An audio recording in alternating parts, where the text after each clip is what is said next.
लातूर जिल्ह्यातील देवणी तालुक्यात ट्रक आणि कारचा भीषण अपघात. अपघातात 4 जण जागीच ठार.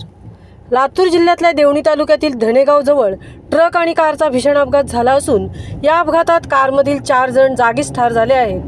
हा अपघात इतका भीषण होता की त्यात कारचा चेंदामेंदा झालाय. कारच्या नंबरवरून ती कार मध्य प्रदेशातील असल्याची दिसत आहे. तर स्थानिक लोकांच्या माहितीनुसार मध्य प्रदेशातील काही व्यापारी लातूर जिल्ह्यात आले होते व त्यांची ही कार असल्याचे सांगण्यात येत आहे.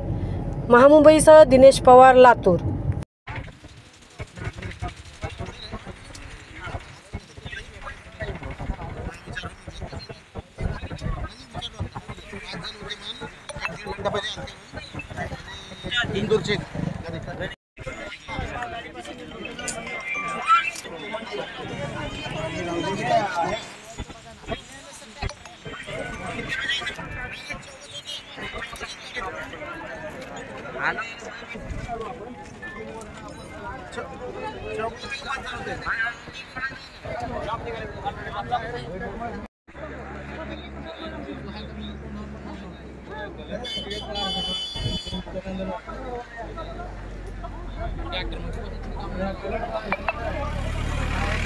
Hey,